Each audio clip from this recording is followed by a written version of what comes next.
are just joining us, I am Lauren Van Hemert from RDU on Stage, and I am here with the lovely and talented Seema.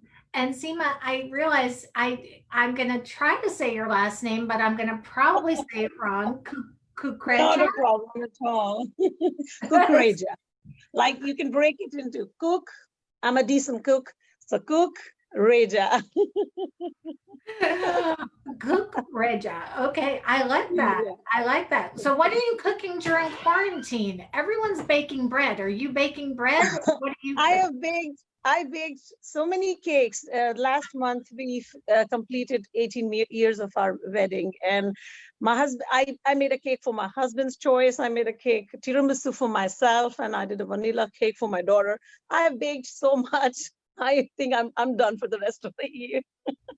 Well, congratulations to you and your husband. In Judaism, 18, the number 18 is very significant. It means high or life. So that's good luck. 18 years. Oh, all right. Fingers crossed. Thank you. Thank you. uh, Beautiful. so I want to start out this conversation by asking how you identify. How do you identify yourself? Uh, a Hindu female, a human being, uh, a girl, a child in my heart. Uh, and if you mean, I'm not really sure. I mean, we were talking, me and my husband were talking this morning, and I asked him, like, do I come under the category of BIPOC? Because I'm a woman of color too. And but I'm not sure, and being an Asian American, we get an advantage of kind of like sometimes, we looked as like somewhere in the middle. Like I'm neither white nor black, but I'm somewhere in between. So, but I'm a woman of color, and I love my BIPOC friends and my white friends and this beautiful family. Now, were you born in India or were you born in the United States?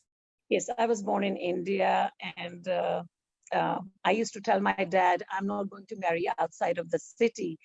And I ended up marrying outside of the country. So, yeah, I fell in love back in 2000. And yeah, and the man was already here, my husband, Aditya Sharma. And I came here in 2002 after my wedding. And since then, this has been my home. Yeah. So I mean, you were there a long time. A long I don't time. know why I thought this, but I imagined that you had moved here as a child, but you didn't. You were a grown woman. um, so do you still have family there? Yeah, so both my parents, they are up above in heaven now, but I have my brothers, my cousins, my extended family there in India, and we try to go there once a year at least, to be with them. And more so now because my daughter is growing up, and I want her to know her roots.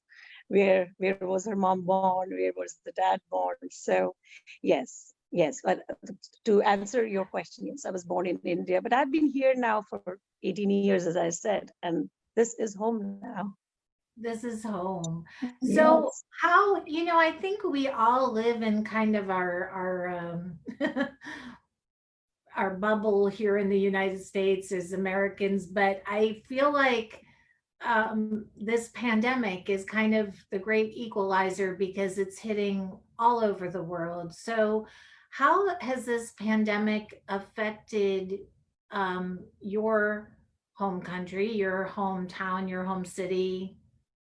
Oh, actually, that's a very good question. In India, this movement has begun now, and uh, thanks to this momentum that we are receiving, um, recently I was reading about some of the companies. Before that, I'd like to give you a little background on this. That there's a huge fascination, with fair color in Bollywood cinema, and so as a result of which, there has been a huge market sector which is selling fairness creams. And this revolution, I've been witnessing in the last few days. It is so interesting. And, and some of it, I would say the British colonial leaders in the 18th century also had a major role to play here, deepening that prejudice, that because during the colonial era, race and racism functioned in the context of, mixed race populations. We had Anglo-Indians, and then we had Indians, and then we have Parsis. So British rule, we were ruled for years, and it can be also blamed for further polarizing us, And Bollywood generally, had two representations, either religious representation, and then there was a Parsi theater. Parsis, through their Iranian ethnicity, are extremely fair. So the fascination with the fair color, led to this huge market of fairness creams. Now I'm reading the news that this whole momentum has kind of, led these big companies to actually delete the name fairness from their creams. So just a skin cream, and it's just a skin color, and we are obsessed. So, yeah. So it sounds like, I mean, in an interview I did recently, we talked about colorism. And so it sounds like colorism really is not just for Black and brown people. That's what I. So interesting. And it gets so complicated in India because the dialects changes every few hundred miles. There are so many regional languages within one state, and so it's kind of very complicated. And then, according to Indian sociologists, it predates colonialism for sure, and it's certainly linked to a certain caste that recognizes, certain color with a certain skin. It's just complicated. But then I'm happy that this momentum is happening, and now we're accepting that the fact that we should all be comfortable in our skin color. This is what we are born with, and this is what it is.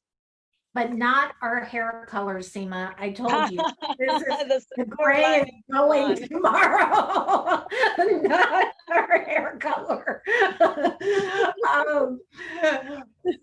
So talk to me. You mentioned that you're Asian American Hindu. At the beginning of this pandemic, there was so much hate speech coming from our administration to the Asian American community, to the Asian community. Talk to me about how that affects you as an Asian American woman. It moves me, it moves me in many, many ways. See the tyranny of, the government that we live in these days, and how it's just, people are, the beast of racism is kind of, I think, it just makes it very, I would say, it complicates the whole issue. The bias always existed, and it is very visible to all of us. But now it is now upon us how we liking, whether you're liking it or not, how we are trying to keep the narrative, of the nation going forward. Yes, I understand there have been people subjected to a lot of torture, a lot of pain, including Asian Americans. But it is up to us now that whether we want to kill it with hate. I mean, while I'm saying it, I'm not telling people to just, cower down in a corner. Put up a fight. Yes, put up a fight. But it's on to us that are we accepting the differences with full respect and kindness? This is high time, and this is the time, to find similarity in what is apparently distinct. This is the time. And if you're not connecting at this time with other people's hearts, then there's something amiss. There's something we are missing big time. So yes, it does make me very emotional at times. And I'm like, I wish, I could reach out to each and every person out there who's suffering. We all are, kind of struggling in our own ways. We have our battles to fight with. We're fighting with our internal demons. Each one of us is. And being so far from my own home country, it's harder for me, actually. It's that, oh my God, the people there worry about me sometimes, that, now as I tell them, like, our unconditional bias, that it was there in our psyche, I think, for centuries. It's just that, now we're coming out, we're talking about it. And so I'm grateful for the momentum that it's picking, the issue is picking, but at the same time, my heart breaks each time I see a soul suffering, because on the hands of racism, on the hands of their accent, the color of their skin, it just separates us from God. I mean, He created each one of us equal. I mean, I might be sounding preachy, but that's what I believe in. He created us all. I mean, the father of somebody was related to the mother and mother of somebody. And in India, when we were in school, we had this speech that all Indians are my brothers and sisters. And we used to like stand, like in stand at ease position, and we would say, all Indians are my brothers and sisters. But how quickly we forget that, So yeah, it was needed. As you're a mom and I'm a mom, and I do hope, I think about a lot how we teach our children to love and accept one another. So how do you talk to your little one? And she's younger than mine. Mine are old enough to talk back to me now. They grow so fast. Yeah. but but how do you talk to your daughter about racism and what's going on in the world right now? By teaching her the lesson of kindness, and by being an example, setting an example ourselves in small things that we do, and to be accepting of different people from different races.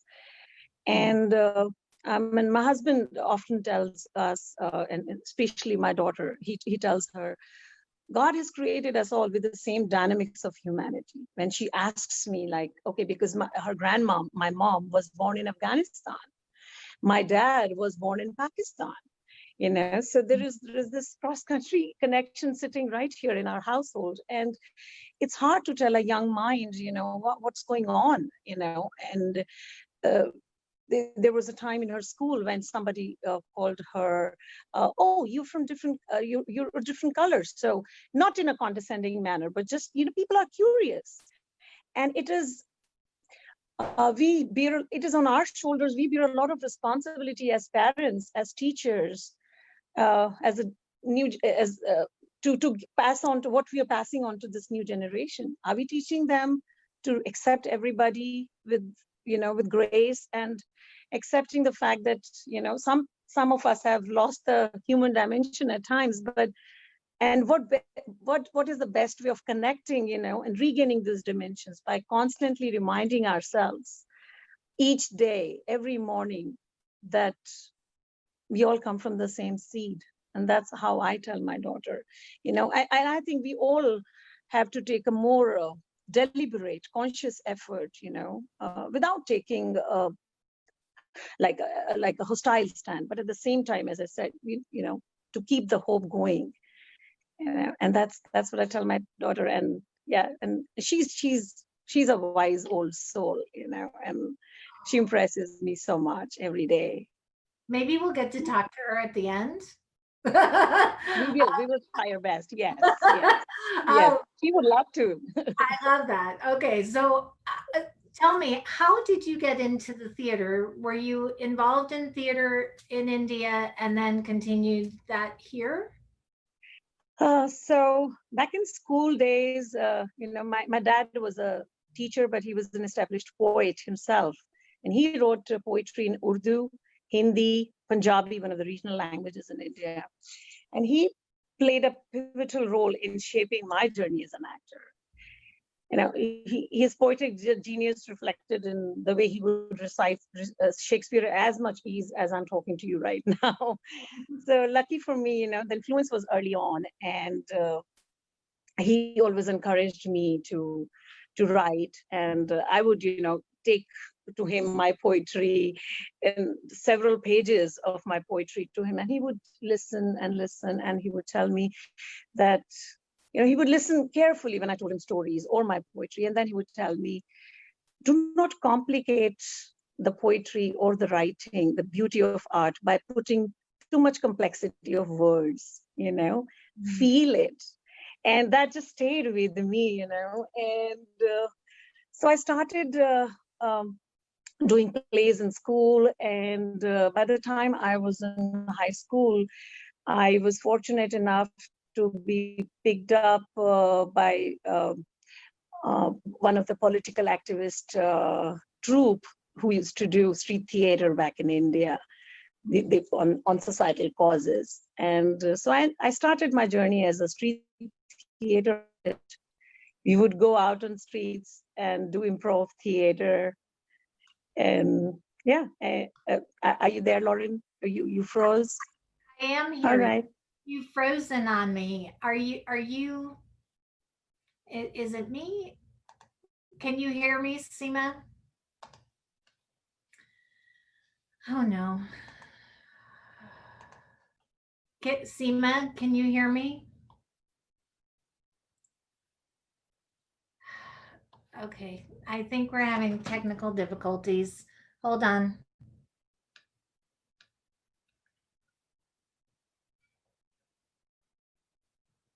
Are you there, Seema? Hold on.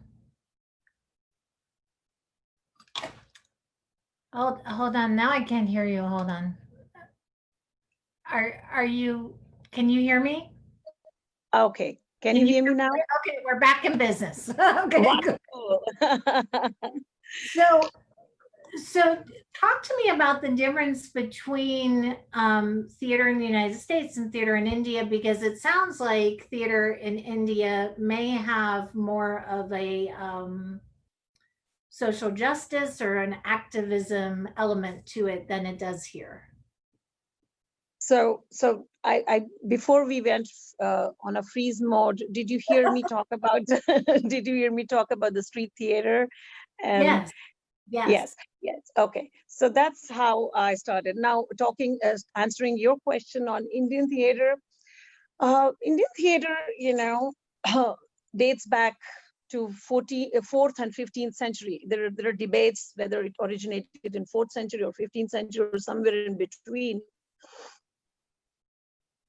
So but there's a lot of Vedic text, that evidences drama plays that were enacted during religious ceremonies. The dialogues that were mentioned in the texts ranged from one-person monologue going up to three-person dialogue. Are you there, Lauren, with me? I am here. Did we freeze again? Oh, okay, now I can see you. Now I can see you. I can still hear you. Your screen was freezing up on me though. Okay. So they started with like doing night dance dramas, which were particularly marked on major festivals. They would combine song and dance. And so most of the folklore they brought in the traditional Indian theater per se was based on Hindu epics and mythology, and would typically feature a story with good winning over the evil. And as is the case with dance and dance drama, we originated, and I can go on and talk about it. We can have another session talking about Natya Shastra. Natya Shastra was basically regarded the basic basic text of theater. It provided us the language. The text was employed in later centuries. And then the different styles of theater, with either in form of drama script or dialogue, combining of prose and verse, that was recited mostly. And the actors would mime the actions. So yeah, so that's to give you the background of Indian traditional theater. And so I'd been part of those folklores and street theater and dance forms. I don't know how much you are familiar with the Indian dance forms. There are so many, and they all started like in 20th century. They all started to establish. I mean, although not everybody will agree with me there, I think my Indian dancer friends, if they're joining me, they will probably pop it up. But there are 6 major schools of classical dance, the classical styles: Bharatnatyam, which I had a pleasure to do on Secret Garden, Manipuri from Manipur, Kathak, which was Persian influenced North Indian style, and then there is Kathakali from Kerala, the southern state of India, and so on and so forth, Kuchipuri, Odissi, and whatnot. So it is so rich, and the folklore was kind of like, a combination of these dance forms. Mm-hmm. And yeah, it's very fascinating how, we kind of like amalgamated all of the dance forms into the drama that we started doing in that era. I love that. It's interesting to me because my ancestry is Turkish. And I remember my grandfather, he would share with me these folk tales from Turkey, the stories of Joha. And when I think of Indian culture, I think of it much in the same way, that it's steeped in these folk tales and storytelling and Yes. legend and lore. Why don't I know the Bollywood film industry is very popular, especially now. We've seen some wonderful movies. Why don't we see the same popularity on the stage? Why are there I I was going to say, are there not Indian? I'm not aware of a whole lot of plays about Indian culture, but it's possible they're out there and we just don't know about them here. There is. I think portrayal of Indians in US films and theater has evolved, is definitely evolved over the years. There's way more scope, and we need to definitely expand the horizons. But there are some of my friends who are doing Indian dance shows here, so I see a lot of dance happening. And being a theater lover myself, and now it's opening up the new window. There. But can you still hear me, Seema? Uh-oh, I lost you. Okay, you're back. I can see you again. Hold on, let me unmute you. All right. I cannot wait for the days when I can do interviews in person again. We all need that. We all need that. Yes. It's so fascinating. Okay. All right. So yeah, coming across the challenges of technology.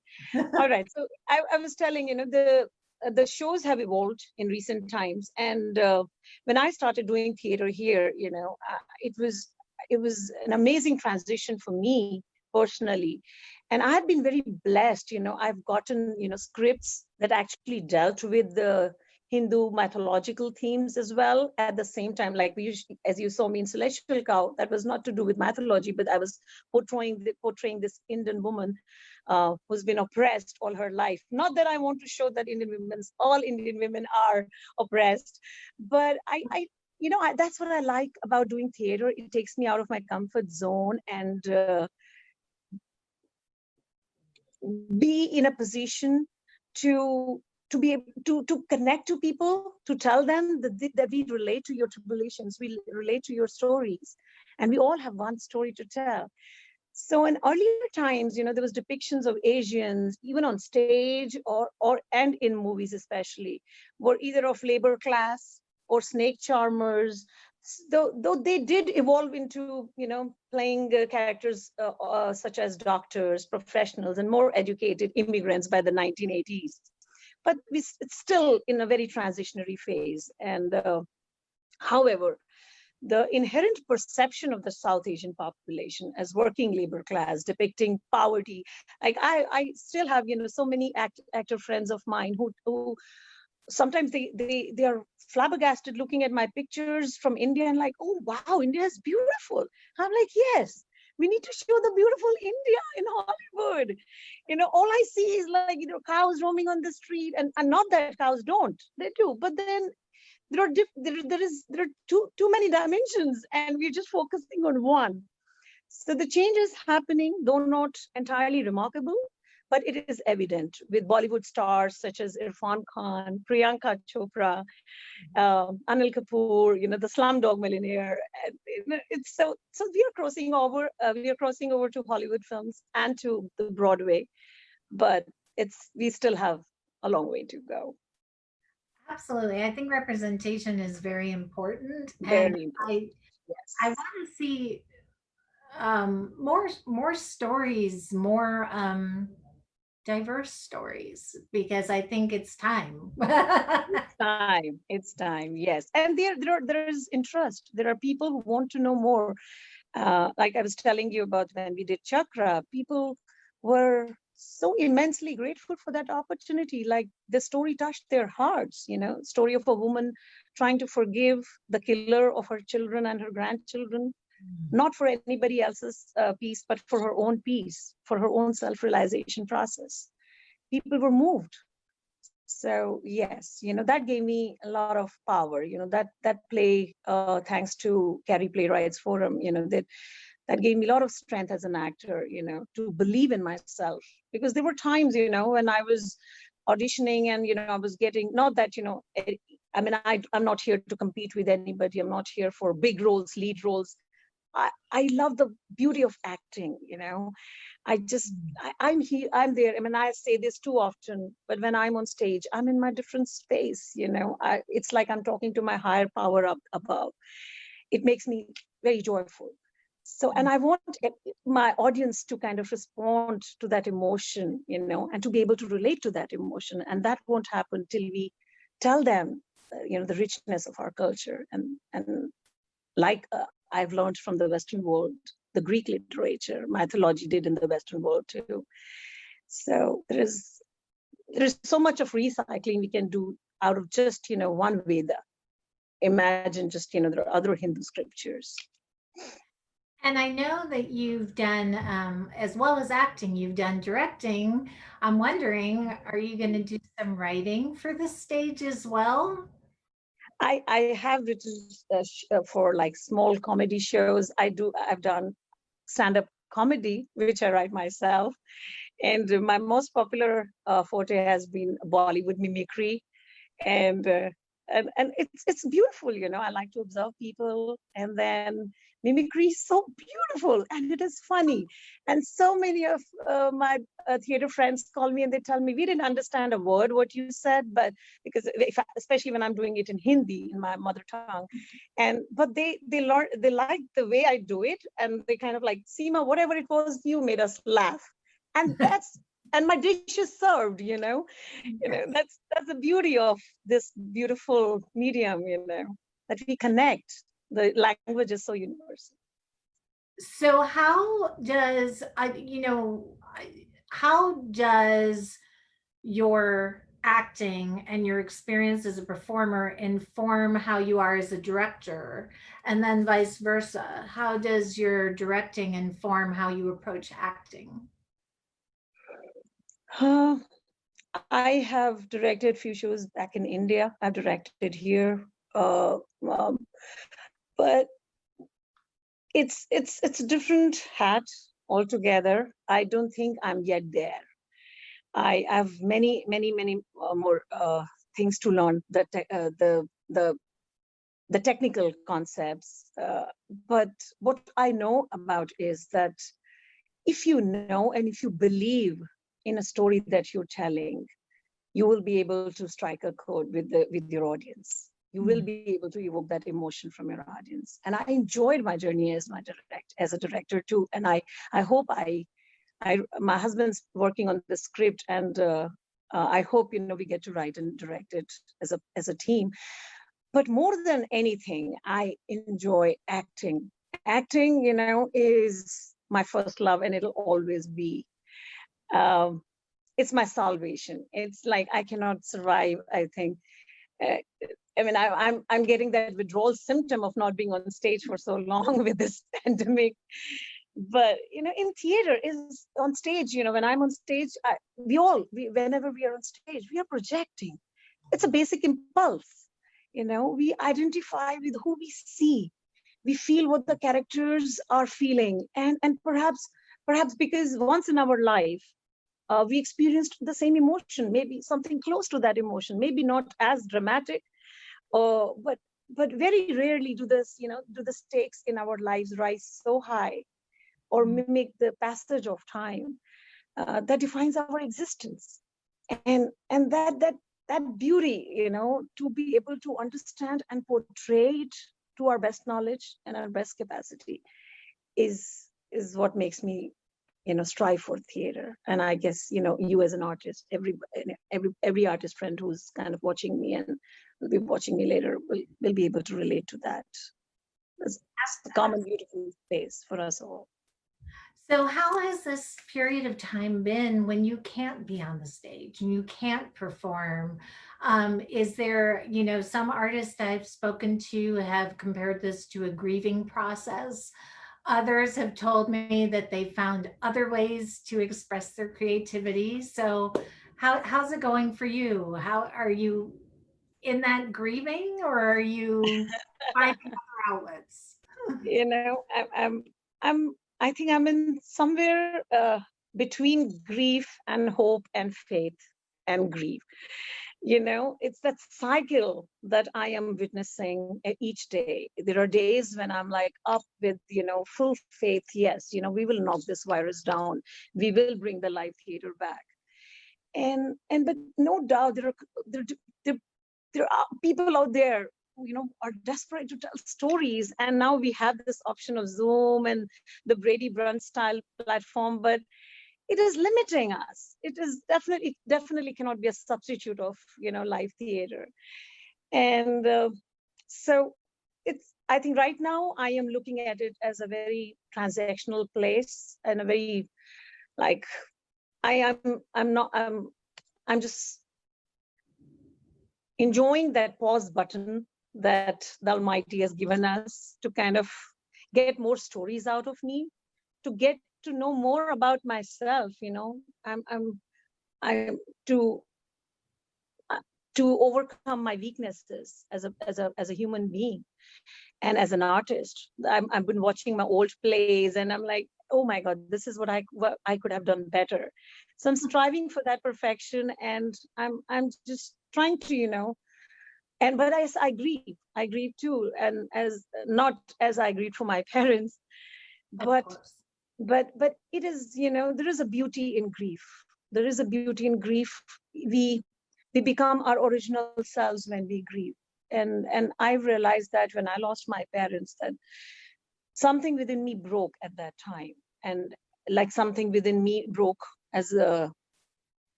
an artist during the pandemic. Something broke within me as a person, when I lost both my parents, and it happened back to back. I saw the short cycle of life and death in a very short passage of time. I was angry, I was upset, so much so that I started questioning my existence. And that was the turning point of my life, from a restless soul that I still am. But I realized I was just chasing my material dreams, and then we got a house, we got cars, and what next? And that's what we spend half of our lives in, building the houses that we barely get to enjoy, because we were so busy working and just sitting down, pausing, reflecting on ourselves and making that human connection, which is so hard to do. I'm such a hugger. My friends can, vouch for it. I would hug a stranger on the streets, and it gives me upliftment. I'm doing it for my own selfish reason too. I'm wanting to spread the joy, but I am also getting a lot of joy by hugging a different person, by getting his frequency. by tuning into his frequency. It makes me happy. So I started asking questions as to why we are all here. What is the purpose? And yes, my dad used to tell me, our contentment or happiness is not entirely dependent on whom we have or what we have in our lives, but how we deal with it. And so I know it's easier said than done. I have written this on my computer in my journal diary, and I read it every day. And believe me, I falter, I fall down, and I get up. I love that you quoted your dad. I told you before we went on air that I listened to another interview with you today, and you talked about some of the lessons, some of the quotes that your dad had shared with you. And one of the lessons was Oh, live life king size. oh my God, that's my favorite. I am so thankful to you for, oh my God, you're going to make me cry, Lauren. There is no crying. There's no crying on RDUF. Happy tears, all happy Happy tears.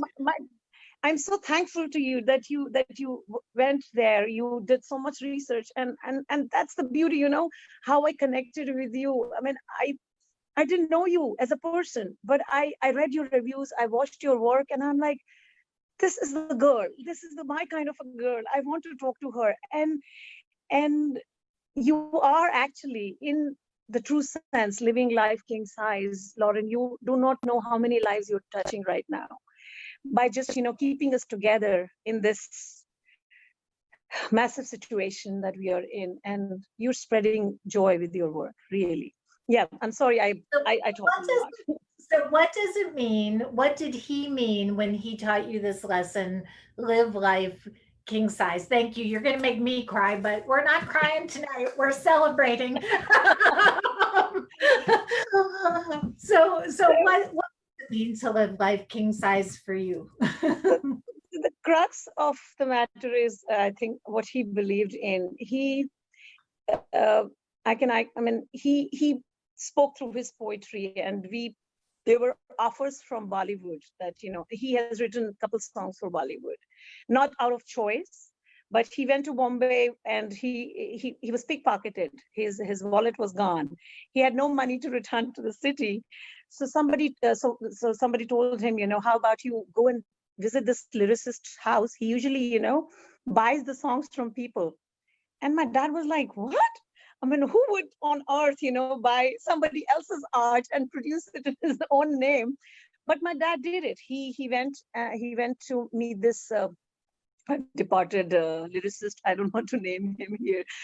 And my dad sold him 2 songs, and they turned out to be such popular songs in Bollywood. And we used to hear it as kids, and I used to ask my dad, Papa, why not any more songs? Why didn't you write any more songs? We want your name to be shown on the big screen. And my dad told me, I am writing for the contentment, for my own contentment and for the contentment of my audience. And if it has to reach out, it will reach out to them, but I'm not going to sell my art. That's what he strongly believed in. And I think he lived a very saintly life.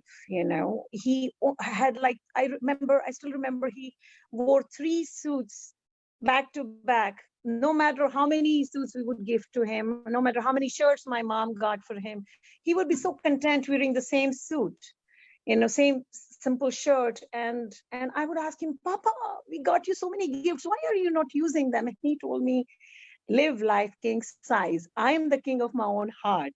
So can you. So the crux of the matter is, it's just, the beauty, the power, the beautiful thing that he was trying to tell me, is, which I'm constantly reminded of, that the happiness is within you. It's not conditional. Let's not put restrictions on your happiness. You can live life. If you believe in your heart, you are a queen, you are a queen. I love that. Another quote he he shared with you that you shared on this other interview that I wanted to talk about was Mhm. simple living and high thinking. Oh, Um, so here we are in the midst of a pandemic. yeah, yeah. We're all quarantined at home together. Everyone's Yes. working out of the house. So, and you're a wife and a mother and an artist. So, how does this mantra, simple living and high thinking, simple living, high thinking, how does that speak to you in what we're going through right now? What a deep question you've asked me. I, to give you an example, I'll start with an example. Before the lockdown, like a week before the lockdown, I redecorated my closet, and I reorganized my whole wardrobe and my Indian saris and my theater outfits. And I'm like, okay, bring it on, world. And I'm there. And things like that I do from time to time to motivate myself to keep organized, to keep myself and my house organized. And then within a week, life took like 360-degree circle, and I'm like, I'm not even wearing those costumes, wearing those outfits, except today. I took the whole advantage of this session. and but it's seriously, and I got next morning, and I was reading about people losing life to this battle, and hospitalization and whatnot, and people dying back and forth, and the tyranny of the government that we're in, not doing much about it. And I was angry, I was upset, and then I sat with my husband, and he told me, do not run, don't run, sit down. We're all running, and they're all the boogies of a train that he always quotes, that we're all boogies of one train. And if you think, you get up in the morning and you just be thankful of, there are so many blessings from the past. Now everybody's looking at their Facebook memories and are being thankful and are relishing and cherishing, but at the same time it's hurting them bad that we can't do those normal things. So till we all turn to normalcy, I think these two quotes that you just quoted from my dad's diaries, I think will be my strongest pillar. And simple living, high thinking, I don't know how thoughtful I am or how wise I am. I don't know. I'm learning each day. But all I know, in the big scheme of things, I may be just a grain of salt. I may be a grain of salt that's crushed right now, as all my artist friends. But if we mix it with enough passion and hope and believe that, yes, we shall knock it down. It's simple. It's simple. It's not hard. It's simple. But it's hard to practice every day. It's way hard to practice. And I am just trying to, cook that dish, where I can put all the spices of joy, hope, and faith. And hopefully we'll all be able to serve that dish very soon. I hope so. I hope Yes. so. Is there Yes. anything that has surprised you during this pandemic that you've learned about yourself or your family or your daughter during this time? Many times. Many times. There are small things that happen on a day-to-day basis, and my daughter's growing so fast, as all kids do. And I was sneezing one day, and this was before the pandemic, and on in my living room, there is on one wall my parents' pictures, and on the other wall my husband's parents' pictures, who have also left the planet, the world. And my daughter,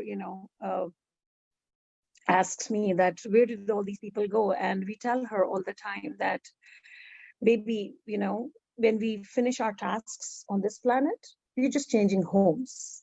We didn't want to introduce words like death, and now she's learning. Now she's watching it on TV. So yes, I mean, but that was our way of telling her, to deal with death. That we are just changing and it's kind of it roots down to my spiritual upbringing, that we basically change clothing. We're changing we change clothing, our soul remains, the energy remains. So one day I was sneezing, and my daughter was like, "Are you gonna go? Will you make sure you stick around, till I'm in college?" And I'm like, that was before the pandemic, and I'm like, yeah, I'll try my best, baby. And I remind myself of that chat that I had with my daughter that day, that I'm going to try my best to be there for her. It's not entirely in my hands, but I think, again, I keep talking about hope because that's all we are left with now. And yeah, we will pull this through. And she's definitely surprising me with, she writes songs. She's written songs on Corona and whatnot, and she brings so much joy to my life that I'm actually thankful. I'm missing theater, but I'm not missing those long, month-long rehearsals that took me away from my daughter for hours. And I am enjoying making home camps and baking with her. Yes, and there's so much to learn from the children because they are so pure. I believe that our children are the ones that are going to lead the way, lead us through Thank you. Yes, the racism and the hate. They are pure and absolutely. have and are pure of heart, and I think they will. Absolutely. Yes, yes, yes. They are not yet corrupted. But I hope they don't get ever corrupted like we all did. Maybe corrupt is too strong a word. We all get enveloped with that, with the hate that we see around us, with killings, with the sickness. But these are as equal the truths as hope and joy are. Mhm. So if we take it all with that, you know, bit of spice, and again, we come down to a matter of being accepting to what we are offered. So I wrote a blog post that I put out this today Mhm. uh, about what I would have told myself 100 days ago. Fascinating. So, what if you, knowing what you know now, what would you have told yourself 100 days ago? As you were cleaning up your closet, what would you have told yourself? Uh, like what I tell myself every day, uh, that we all have very limited time on earth. Uh, do not engage in the emotion that's not going to contribute to your well-being. Do not. I'm teaching this to myself every day, and 100 days back, maybe I would have told myself to maybe write more stories on these emotions that we strongly feel about. And uh, the barometer or success is so relative. And I don't live my life by the standard barometer of like money, fame. My contentment and my connection comes from my beautiful family, my beautiful friends, and every soul who has crossed paths with me, the connection with my audience. These are the differentials I'm driven by. And 100 days ago, I was probably more euphoric about those dimensions that we keep talking about. And but maybe 100 days ago, if I knew, maybe I would have written another script and kept myself busy. And I'm getting back there. I'm getting back to writing, and very soon I'll share something with you. But more than that, I think we all need to just sit down and find that connection with ourselves. Mm. If nobody will be there, you will be there. If you're alive, you have a heart beating, you're going to be there. So why not make a friend? Why not make a friend with your own heart, with your own self? And I was reading the other day, my husband, writes a lot on spiritual platforms, and I was reading uh, from Marcel Proust, the French novelist. He said a very beautiful thing. It touched my heart. I wish I read that 100 days ago, or now for that matter. He said, the real voyage of discovery, it consists of not in seeking new landscapes, but in having new eyes. What a beautiful thing. What a beautiful thing to say. And it's not a quote anymore for me. I'm going to try my best to live with it, and I'm going to teach my daughter to live with it. And we live in illusion of control. Now this pandemic has taught us all. We all live in illusion of control that, oh yes, tomorrow I will do this. When we say tomorrow we'll do this, we are believing that I'm going to be alive tomorrow. We don't know. We don't know. It is a harsh truth, but it is what it is. And yes, so I'm gonna just tell myself that every day. You know, one thing, my family, my grandfather, and his mother, they were steeped in tradition, and I feel like when they moved to this country, some of those, it's very hard to balance tradition with trying to assimilate to Western culture. So Yeah. how do you keep the traditions alive within your own family, within your own daughter, while still trying to, I'm sure she's like all our kids. She wants the technology, and she wants to be much older than she probably is, or dress a certain way, or wear makeup, or whatever it is. So, how do you balance tradition with modern life? Oh, it's thank you for asking that question. It's an amalgamation of the roots that I was telling you about. That's the reason we started visiting India more often, because I wanted to, not that we don't tell her every day, um, to understand the Hindu context. She's learning Hindi from me now, but we are keeping the tradition alive by, I have a small shrine in my house. We sit there, we meditate, we say our prayers, and I show her the books that my mom gave me, that has the scriptures, that has such rich knowledge, in those pages, and I convey that to her in English. Sometimes I convey that to her in Hindi. She understands Hindi very well, but she cannot speak very fluent Hindi. So we try to, celebrate all the festivals. We celebrate Christmas with as much vigor as we celebrate Diwali, with the festival of lights. And I am very thankful that for my family, my husband, my brothers, my sister-in-laws, my extended family. We all call each other. We try to stay in touch, and we all recite Hindu poetry and bhajans, as we say, the spiritual songs. We sing together, and just so she knows that, yes, this is what my mom was brought up with. This is what my dad was brought up with. And while we're talking about that, she's here.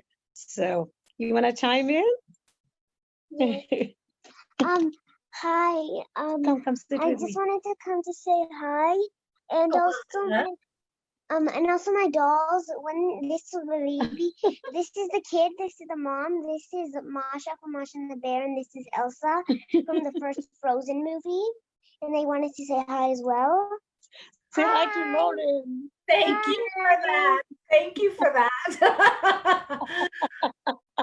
Yeah, do you have aspirations? Now, She's asking you. Yeah. Do you have aspirations to be on the stage too, like your mom?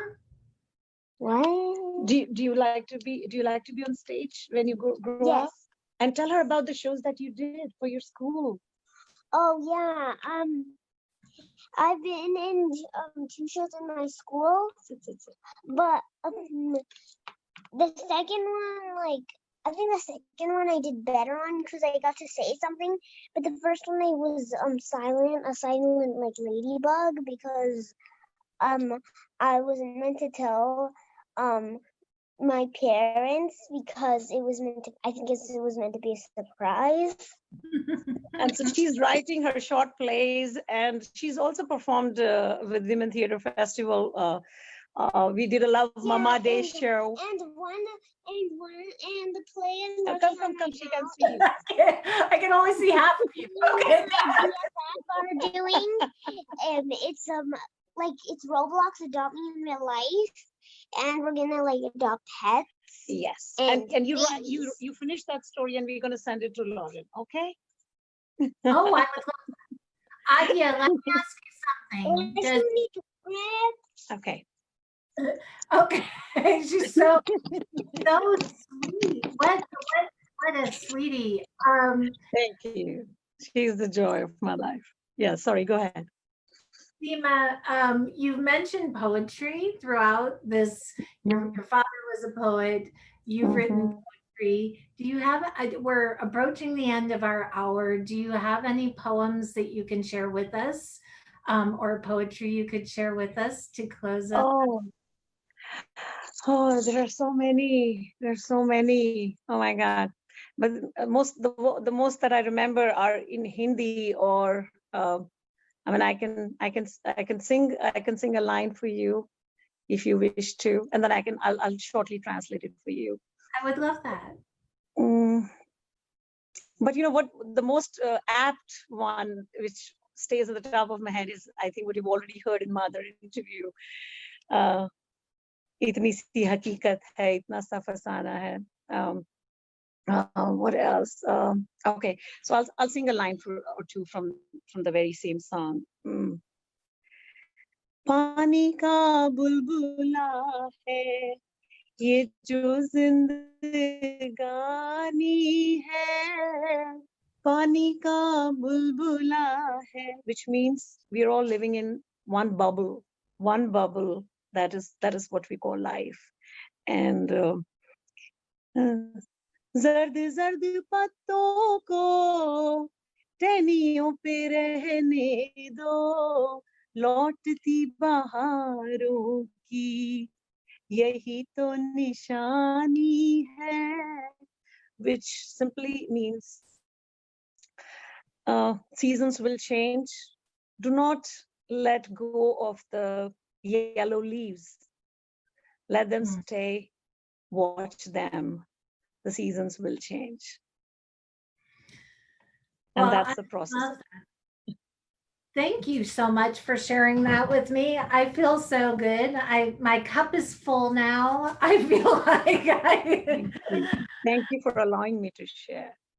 And thank you for sharing your father's wisdom with us. I'm gonna think of this often, his words as well, because I love that simple living, high thinking, and living king size. Live life.